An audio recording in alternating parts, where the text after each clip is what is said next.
అందరికీ నమస్తే అండి. ఇప్పటివరకు మా రోజా ఇంకా రాలేదేంటాం అనుకున్నా. ఈరోజు రోజా ఒక ప్రెస్ మీట్ పెట్టిందండి. ఆ ప్రెస్ మీట్ పెట్టి ఈవిడేదో ఈ ఫేక్ వీడియోలు గట్టా పరిశోధన చేసి ఆ వీడియోలు నిజమా కాదా అని చెప్పేసి అని నిర్ధారించే వ్యక్తిలాగా ఆ వీడియోల గురించి బిఆర్ నాయుడు గారి గురించి చాలా మాటలు మాట్లాడింది. ఒకసారి ఏమైనా మాట్లాడుతుందో వినిపిస్తామనండి. ఎందుకంటే ఆయన టీవీ5 బిఆర్ నాయుడుగా ఉన్నప్పుడు ఆయన ఎట్ట మాట్లాడినా ఎవరు పట్టించుకోరు. కానీ ఒక టీటీడీ బోర్డు చైర్మన్ అయిన తర్వాత ఆయనకి హుందాగా ఉండాలి, హుందాగా మాట్లాడాలి, పాలిటిక్స్ కి దూరంగా ఉండాలన్న ఇంగిత జ్ఞానం లేకపోవటం అనేది చాలా దురదృష్టకరం. ఎందుకంటే కొండ మీద బిఆర్ నాయుడు చైర్మన్ గా అడుగుపెట్టిన తర్వాత ఎన్ని జరగాలో అన్ని జరిగాయి. ఆయన ఎలా రియాక్ట్ అయ్యారో మనం అందరం కూడా చూసారు.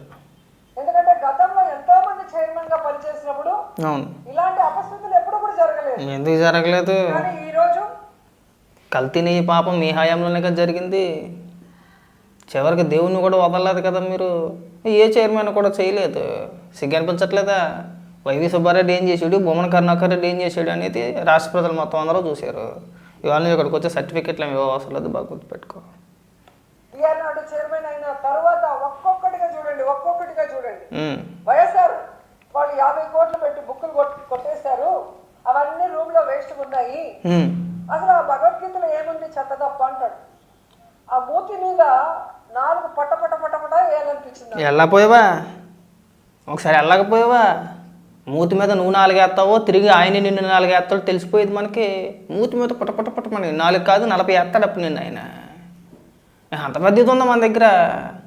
అసలు ఆ బిఆర్ నాయుడు గారి ప్రెస్ మీట్లో ఏం చూసావో మొత్తం ఆయన ఏం మాట్లాడాడు మొత్తం చూసే మాట్లాడుతున్నావా? మనం చూడం. ఆయన మాట్లాడేది ఒకటి ఉంటుంది, మీరు ఇక్కడికి వచ్చి ప్రచారం చేసేది ఒకటి ఉంటుంది. మూతి మీద పటమని ఎత్తదట. ఎల్లు అంత సినిమా ఏమన్నా అంత ఊరుకునే వ్యక్తి ఏమీ కాదు.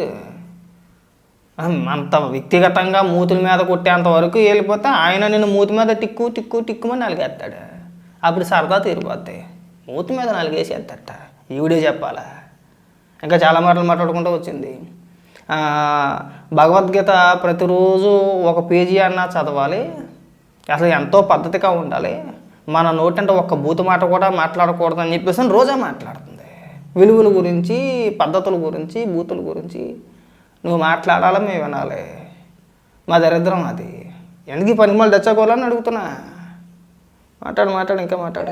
అలాంటి వాడు టీవీ5లో అసభ్యమైన వాటిని చూపించే మెంటాలిటీ ఉన్నవాడికి, అవి చూసే మెంటాలిటీ ఉన్నవాడికి, అవి చేసే మెంటాలిటీ ఉన్నవాడికి భగవద్గీత గొప్పదనం, భగవద్గీతలో ఉన్న సారాంశం ఎలా అర్థమవుతుంది?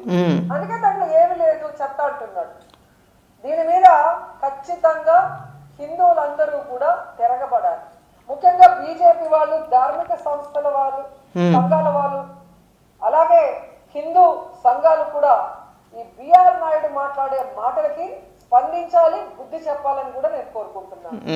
ఎందుకంటే మన హిందూయిజాన్ని, మన ధర్మాన్ని, మన భగవంతుణ్ణి, అలాగే మన భగవద్గీతని చులకనగా మాట్లాడే ఇలాంటి వ్యక్తికి టీటీడీ బోర్డు చైర్మన్ గా ఉండే అర్హత ఉందా? అలాంటి వాడిని వెంటనే రాజీనామా చేయించి మెడ పట్టుకొని గెంటేయాలని కూడా వీళ్ళందరినీ కోరుకుంటున్నారు. ఈరోజు ఒక వీడియో రిలీజ్ అయింది. బిఆర్ నాయుడు ప్రెస్ మీట్ లో చూడండి, అది నిజమా కాదో మీకే అర్థమవుతుంది. ఎందుకంటే ఆయన కోసం చాలా మంది ఆడవాళ్ళు తెగ మాట్లాడుతున్నారు. కొంతమంది అయితే ఏకంగా ఆయన సమర్థించేస్తున్నారు పొలిటికల్ నాయకులు. ఆయన ప్రెస్ మీట్ చూస్తేనే మీకు అర్థమైపోతుంది అది నిజమా కాదా అని.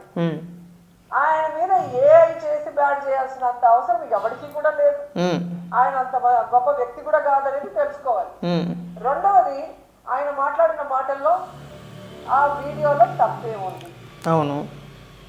ఆ వీడియోలో ఉన్న ఆవిడ మాకు 25-30 సంవత్సరాలుగా మా అందరికీ ఒక మంచి రిలేషన్షిప్ ఉందని ఆయన మాట్లాడాల.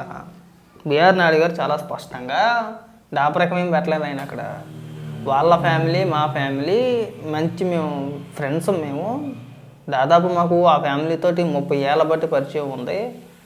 వాళ్ళు మా ఇంటికి వస్తారో మేము వాళ్ళ ఇంటికి వెళ్తాం. ఆ వీడియోలో కొన్ని చోట్ల మాత్రం ఫేక్ చేశారు, మార్పు చేశారు. ఆ ఫోటోలు 20 ఏళ్ల క్రితం నాటి ఫోటోలు అవి, ఇప్పటి ఫోటోలు కాదు. ఆయన ఏమి ఎక్కడ మీలాగా మీ గోరంట్ల మాధవ్ వీడియో వచ్చినప్పుడు, లేదంటే అనంతబాబు వీడియో వచ్చినప్పుడు, లేదంటే అంబటి రాంబాబు ఆడియో కాల్ బయటకు వచ్చినప్పుడు అడ్డంగా బొంకే లేదు. ఆ రోజు ఎందుకు మాట్లాడలేదు నువ్వు?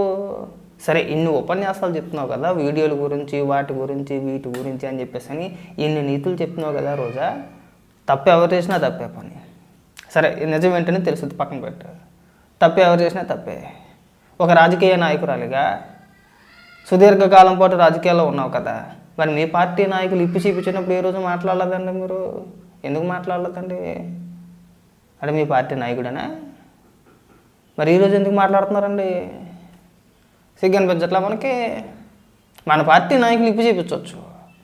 ఒక ఎంపీగా ఉండి ఏది గోరంట్ల మాధవ్, ప్రస్తుత ఎమ్మెల్సీ మీ అనంతబాబు, అలాగే నువ్వు మాట్లాడుతూ పొగుడుతావు కదా అంబటి రాంబాబుని ఆకాశానికి ఎత్తేస్తావు కదా, సంజనా సుకన్య అని చెప్పేసి ఆడియోలు బయటకు వచ్చినాయి. ఎందుకు మాట్లాడాలా వాటి గురించి? మరి అంబటి రాంబాబుకి మంత్రి పదవి ఇచ్చినప్పుడు అలాంటి కామాంధుడికి ఎందుకు ఇస్తున్నారండి అని చెప్పేసి బహిరంగ ఒక స్టేట్మెంట్ ఎందుకు ఇవ్వలేకపోయావు నువ్వు? మీ రాజకీయాలు, మీ అబ్బాబావకూరలు ఎవరి దగ్గర చెప్పాను కానీ మా దగ్గర చెప్పమాకంటే. జనాలు పిచ్చోళ్ళు కాదు. ఇంకా ఇక్కడికి వచ్చి వీళ్ళు లాజిక్ చెప్పుకుంటూ వస్తుంది. ఒకసారి అది కూడా వినిపిస్తామనంటే కంప్లైంట్ చేశారా లేదా మా ఆవిడ కంప్లైంట్ చేసిందా, ఇంకేంటి బాధ? ఇలా మాట్లాడినప్పుడు అది ప్రజల విజ్ఞతకి వదిలేస్తున్నారు. మంచిది. వాళ్ళిద్దరి మధ్య ఏముంది, ఏం జరిగింది, ఏం జరగలేదని. ఎందుకంటే ఈరోజు ఆ వీడియోలు బయటకు వచ్చాయి అంటే ఒకటి ఆమెనా బయటపెట్టాలి, లేదా వాళ్ళ ఇంట్లో పనిచేసే వాళ్ళైనా బయటపెట్టాలి. వేరే వాళ్ళు పోయి వాళ్ళ ఇంట్లో కెమెరా పెట్టి తీసే అంత అవకాశం ఉంటుందా? అది ఒకసారి మీ అందరూ కూడా ఆలోచించారు. సరే పని, నువ్వు చెప్పిన లాజిక్ బాగానే ఉంది రోజా. ఇంకా నీ వీడియోలు ఎక్కువసేపు వినిపించి నేను కూడా వీడియో లెంత్ పెంచాలని చెప్పేసి నేను అనుకోవట్లా. నువ్వు చెప్పిన విధానం బాగానే ఉంది. అయితే ఆవిడే రిలీజ్ చేసి ఉండాలి, లేదంటే వాళ్ళ ఇంట్లో పనిచేసే వ్యక్తులన్నా రిలీజ్ చేసి ఉండాలి అని చెప్పుకొచ్చి నువ్వు లాజిక్ మాట. ఒకవేళ ఆవిడే రిలీజ్ చేసి ఉంటే ఆవిడే ఎందుకు వెళ్ళి కంప్లైంట్ ఇచ్చుద్దండి? ఆవిడే ఎందుకు వెళ్ళి కంప్లైంట్ ఇచ్చుద్ది? అవసరం లేదు కదా. ఏది మళ్ళీ ఏదో లాజిక్ చెప్పుకొచ్చిందండి.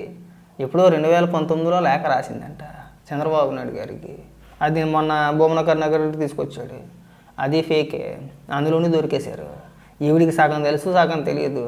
ఏదో ఒక ప్రెస్ మీట్ పెట్టి 4 బూతు మాటలు మాట్లాడి పటపట 4 వేహేత్తన ఉంటుందంటే.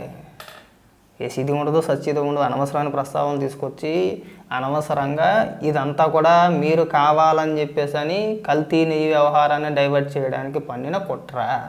అందులో ఎలాంటి సందేహం లేదు. రాష్ట్ర ప్రజలకి ఒక క్లారిటీ ఉంది. అసలు మీరు పోనీ ఇవన్నీ వద్దండి, ఇన్ని మాటలు అవసరం లేదు.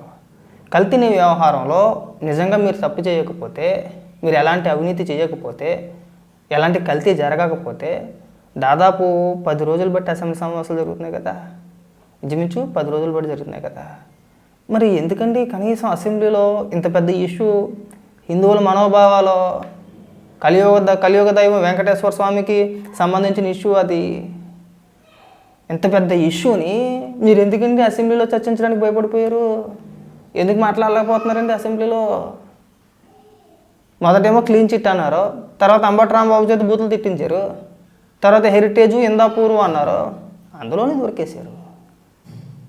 మరి మీ మాటలు ఎవరు నమ్ముతారండి?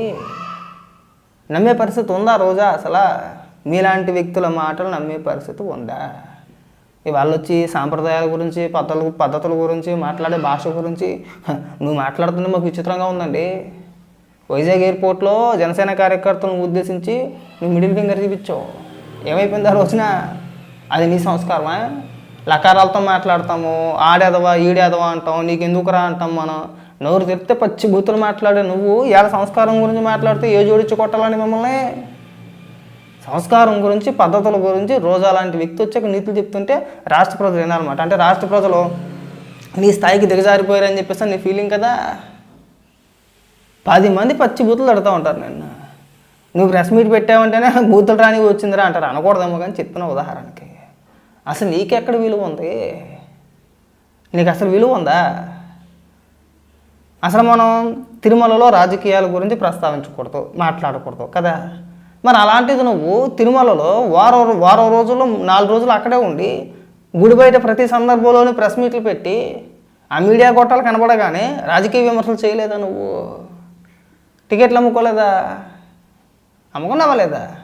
మహిళ అయిపోయావు కాబట్టి నీ పైన ఇప్పటి వరకు కూడా చంద్రబాబు నాయుడు గారు గట్రా చర్యలు తీసుకోలేదు. కానీ నీ నీ స్థానంలో వేరే ఒకరు ఉండుంటే ఈ పార్టీకి నువ్వు చేసిన అవినీతిలో ఆ దానిలో ఈ వాటికి లోపలేద్దరు. నువ్వు ఈ డైలాగులు కొట్టమాకండి. మీ పార్టీ ఒక బూతు పార్టీ, మీ పార్టీ ఒక రోత పార్టీ. మీకు అసలు హిందువుల గురించి మాట్లాడే అర్హత కూడా లేదు మీకు. అంటే జగన్మోహన్ రెడ్డి ఒక క్రిస్టియన్ అండి, పార్టీ అధినాయకుడు ఒక క్రిస్టియన్. ఆయనకి హిందూ మతాల పట్ల కానీ హిందూ దేవుళ్ళ పట్ల కానీ నమ్మకం లేదు. ఆయనకి నమ్మకం ఉంటే ఆ రోజున డైరెక్ట్గా తిరుమల వెళ్ళినప్పుడు డిక్లరేషన్ మీద సంతకం పెట్టి వెళ్ళొద్దుడు. నమ్మకం లేకే కదా నీ అమ్మమ్మ గుడి కట్టాడా ఆడమ్మమ్మ గుడి కట్టాడా అని చెప్పేసి కొడాలని చేత ఇంకొకరి చేత బుద్ధులు తిట్టించేశాడు. మీ పార్టీ అధినాయకుడికి లేదు, మీ పార్టీకి లేదు.